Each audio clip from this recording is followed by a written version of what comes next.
Ce qui m'étonne, dit Dieu, c'est l'espérance. Et je n'en reviens pas.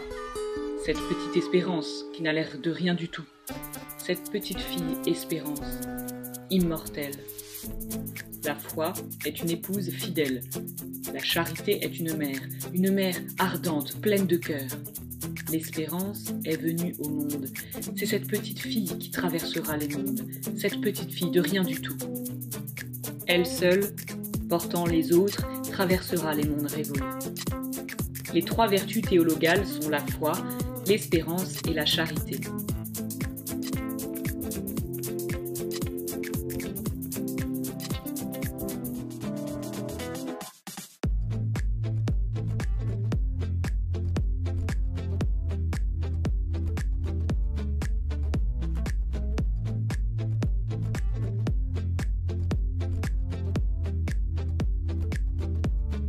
La foi va de soi. La foi marche toute seule. Pour croire, il n'y a qu'à regarder. La foi est toute naturelle.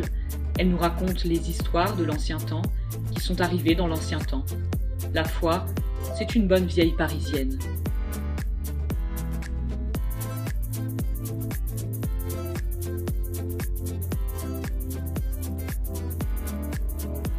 La charité va malheureusement de soi. La charité marche toute seule. Pour aimer son prochain, il n'y a qu'à regarder la détresse. Pour ne pas aimer son prochain, il faudrait se fermer les yeux et les oreilles, à tant de cris de détresse. La charité est jaillissante, c'est le premier mouvement du cœur. C'est le premier mouvement qui est le bon. La charité est une mère.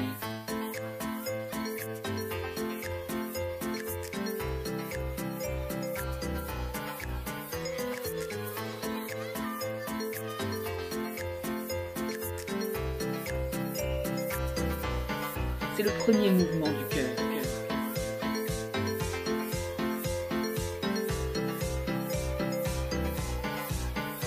Mais l'espérance ne va pas de soi.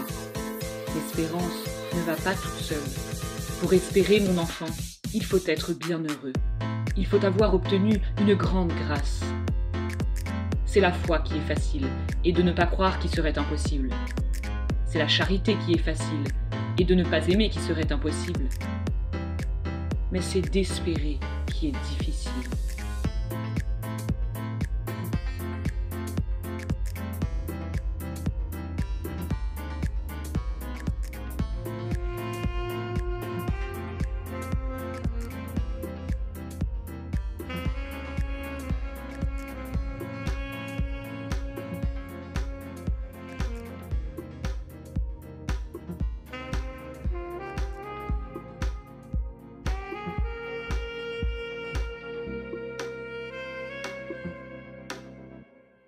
La petite Espérance s'avance entre les deux grandes sœurs et on ne prend pas garde à elle.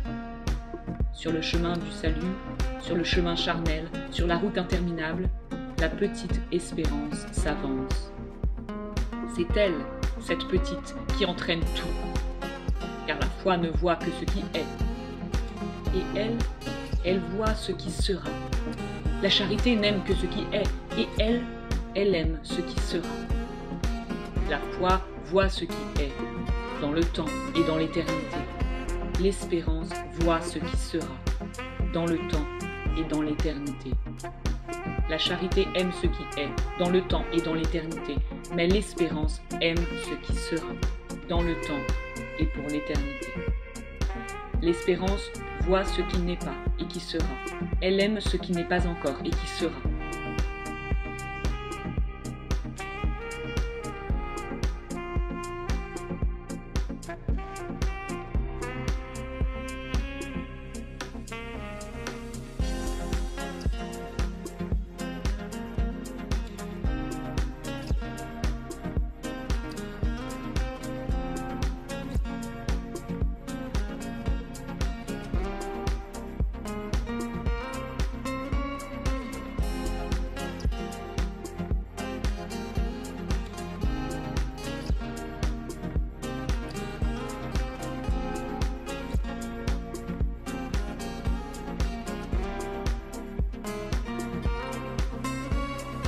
le chemin montant et sablonneux, pendue au bras de ses deux grandes sœurs, la petite Espérance s'avance. Et au milieu de ses deux grandes sœurs, elle a l'air de se laisser traîner. Et en réalité, c'est elle qui fait marcher les deux autres, et qui les traîne, et qui fait marcher le monde, et qui le traîne. Car on ne travaille jamais que pour les enfants. L'homme n'est rien auprès de l'enfant en pureté, en jeunesse, en espérance, en innocence, en ignorance, en impuissance, en nouveauté. Alors tout ce que l'on fait, on le fait pour les enfants. Et ce sont les enfants qui font tout faire, tout ce que l'on fait, comme s'ils nous prenaient la main. Ainsi, tout ce que l'on fait, tout ce que tout le monde fait, on le fait pour la petite Espérance, pour la petite Espérance.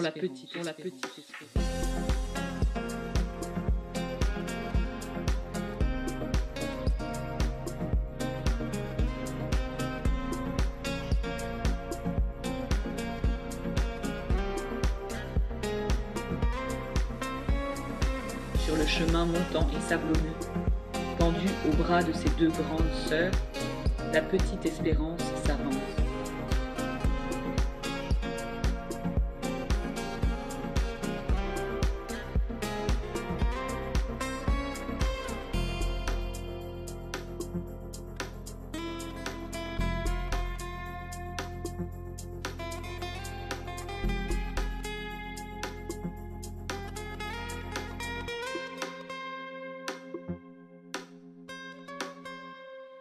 La Sainte Vierge a pris en charge et en tutelle la jeune vertu Espérance. Alors, il faut prendre son courage à deux mains et s'adresser à celle qui est au-dessus de tout. À celle qui est pleine de grâce, parce qu'elle est avec nous. À celle qui est avec nous, parce que le Seigneur est avec elle. À celle qui intercède, parce qu'elle est bénie entre toutes les femmes, et que Jésus, le fruit de son ventre, est béni. À celle qui est infiniment reine, parce qu'elle était une pauvre femme de Judée. À celle qui est la mère et la reine des anges, parce qu'aussi elle est la mère et la reine des hommes, reine des cieux, régente terrienne. 77 fois 70 fois douloureuse. À celle qui est infiniment droite, parce qu'aussi elle est infiniment penchée, à celle qui est infiniment douloureuse, parce qu'elle est aussi infiniment joyeuse, à celle qui est toute foi et toute charité, parce qu'aussi elle est toute espérance.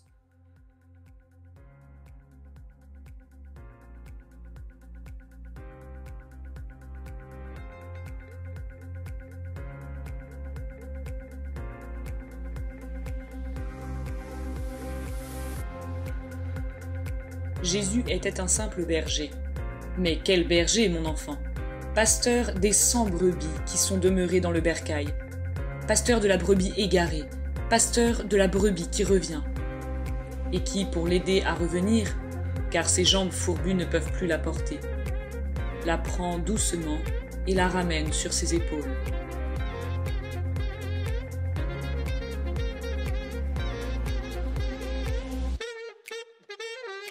Parce qu'il y aura plus de joie dans le ciel pour ce pécheur qui s'en revient que pour 100 justes qui ne seront pas partis. Car les 100 justes qui ne seront point partis, ils seront restés. Ils ne seront restés qu'en foi et en charité. Mais ce pécheur qui est parti et qui a failli se perdre par son départ même et parce qu'il allait manquer à l'appel du soir, il a fait naître la crainte et ainsi il a fait jaillir l'espérance même au cœur de Dieu même.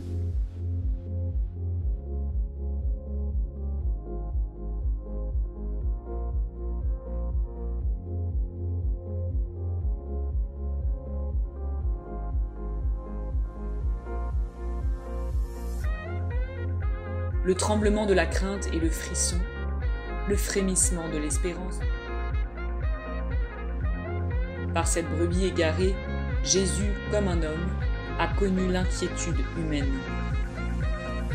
Et ce que la divine espérance met de tremblement dans la charité même, et Dieu a eu peur de la condamner.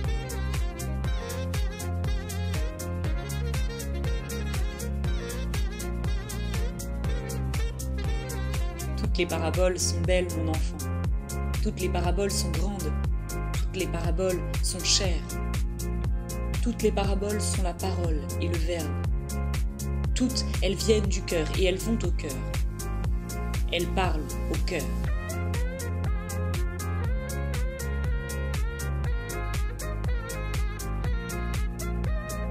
Par cette brebis égarée, Jésus, comme un homme, a connu l'inquiétude humaine et ce que la divine espérance met de tremblement dans la charité même, et Dieu a eu peur de la condamner.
Or, il dit, un homme avait 2 fils, et celui qui l'entend pour la 100e fois, c'est comme si c'était la première fois qu'il l'entendrait.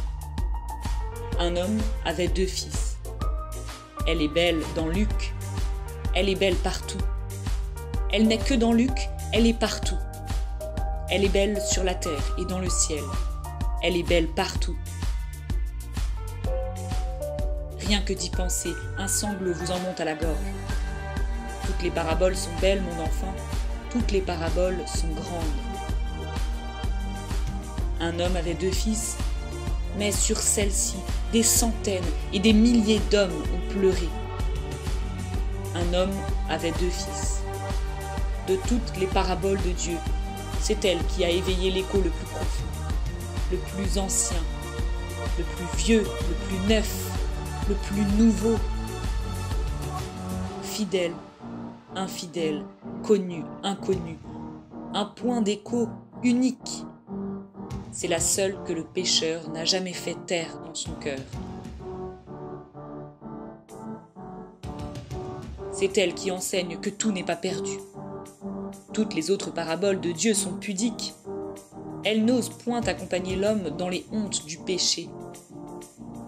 Mais en vérité, celle-ci est une dévergondée. Elle tient l'homme au cœur, en un point qu'elle sait, et ne le lâche pas. Elle n'a pas peur, elle n'a pas honte.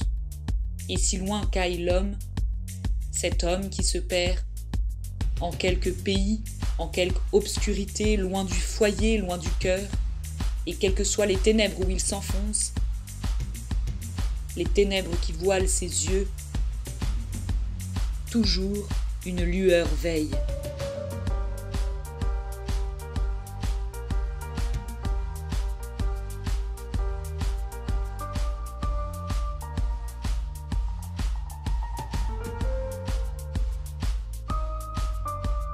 Ô misère, ô malheur, les paraboles de Jésus, c'est à nous qu'il revient, c'est à nous qu'il appartient. C'est de nous qu'il dépend, de la faire entendre dans les siècles des siècles, de la faire retentir. Nous qui ne sommes rien, qui ne durons pas, c'est encore nous qui sommes chargés de conserver sur terre les paroles du Christ. C'est pour cela qu'il faut que chrétienté continue, pour que la parole éternelle ne retombe pas morte dans un silence.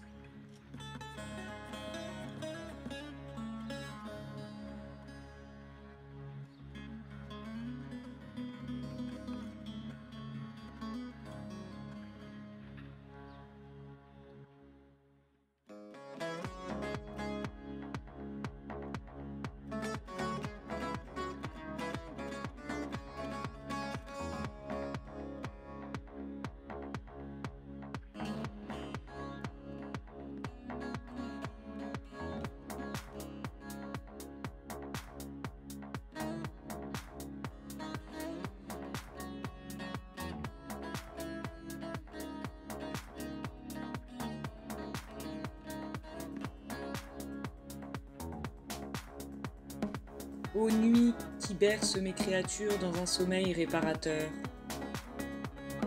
Ô nuit qui lave toutes les blessures. Toi qui sais te taire, toi qui sais te taire.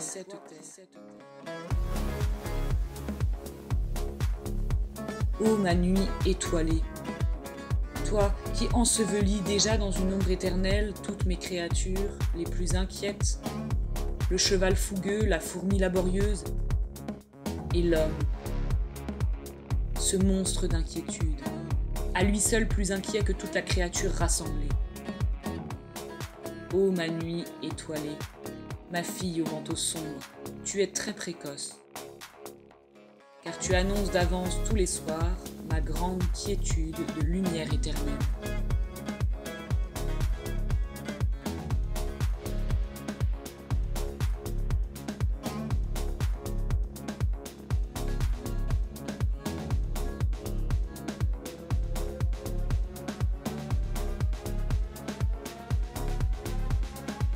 La sagesse humaine dit « Ne remettez pas au lendemain ce que vous pouvez faire le jour même. » Et moi je vous dis, celui qui sait remettre au lendemain est celui qui est le plus agréable à Dieu.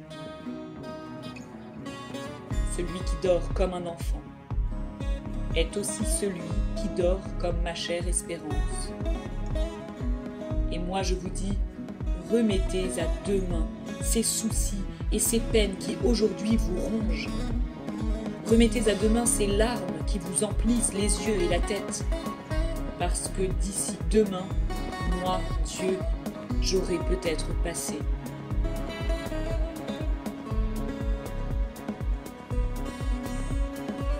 La sagesse humaine dit « Malheureux qui remettent à demain ». Et moi je dis « Heureux, heureux qui remettent à demain, heureux qui remet ». C'est-à-dire qui espère et qui dort. Malheureux celui qui veille et ne me fait pas confiance. Quelle défiance de moi! Malheureux celui qui veille et traîne.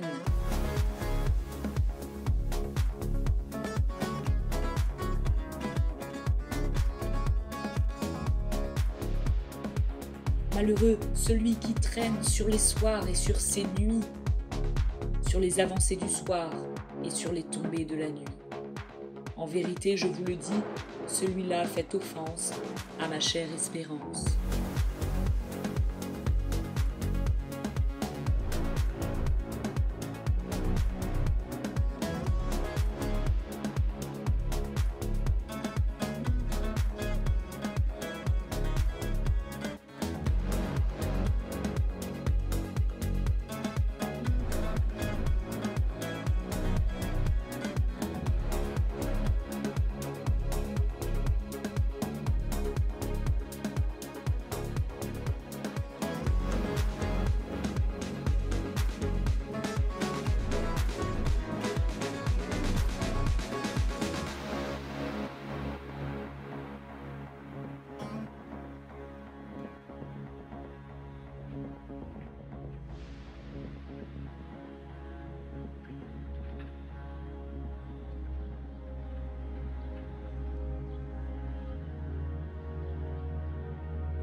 Ô nuit, créature de la plus grande espérance, c'est toi qui berces toute la création dans un sommeil réparateur. Ainsi, ô nuit, mère aux yeux noirs, mère universelle, non plus seulement mère des enfants, c'est si facile, mais mère des hommes même, ce qui est si difficile. C'est toi, nuit, qui couche et fait coucher toute la création dans un lit de quelques heures, en attendant le lit de toutes les heures, où moi, le Père, je coucherai ma création.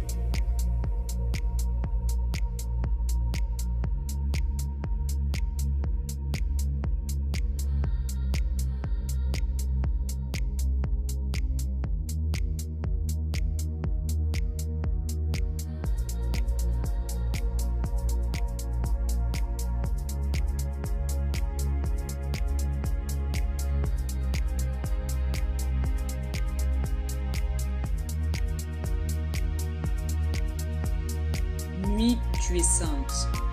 Nuit, tu es belle. Tu me rappelles à moi-même, tu me rappelles ce grand silence qu'il y avait, et tu m'annonces à moi-même, tu m'annonces ce grand silence qu'il y aura. Mais surtout nuit. Tu me rappelles cette nuit, et je me la rappellerai éternellement. La 9e heure avait sonné. C'était dans le pays de mon peuple d'Israël. Tout était consommé. Cette incroyable descente de mon Fils parmi les hommes, chez les hommes, pour ce qu'ils en ont fait. Cette incroyable aventure par laquelle moi, Dieu, j'ai les bras liés pour mon éternité.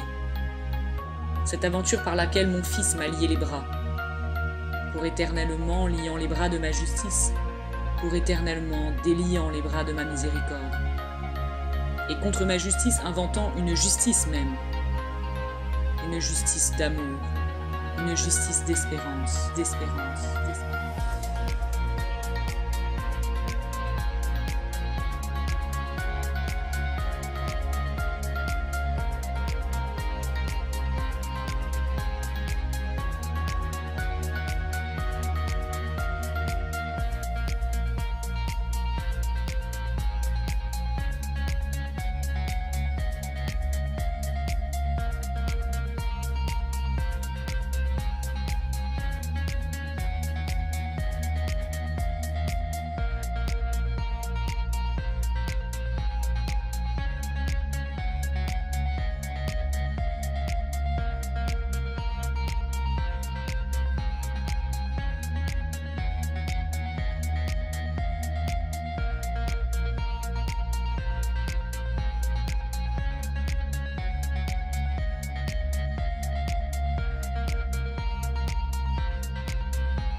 Tout était consommé, comme mes prophètes l'avaient annoncé.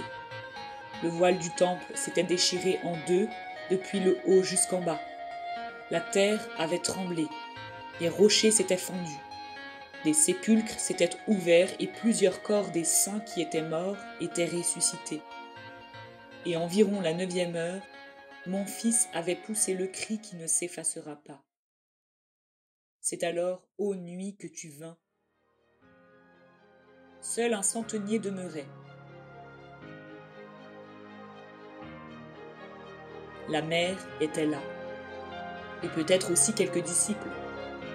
Or, tout homme a le droit d'ensevelir son fils. Tout homme sur terre s'il a ce grand malheur de ne pas être mort avant son fils. Et moi seul, moi Dieu, les bras liés par cette aventure, moi seul à cette minute père après tant de pères, moi seul, je ne pouvais pas ensevelir mon fils. C'est alors, ô nuit, que tu vins. Ô ma fille, ma fille, ma fille. C'est alors, ô nuit, que tu vins. Et dans un grand linceul, tu ensevelis le centenier et ses hommes romains, la Vierge et les saintes femmes, et cette montagne et cette vallée sur qui le soir descendait, et les hommes de Joseph d'Arimathée qui déjà s'approchaient, portant le linceul blanc.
Depuis la 6e heure, il y avait eu les ténèbres.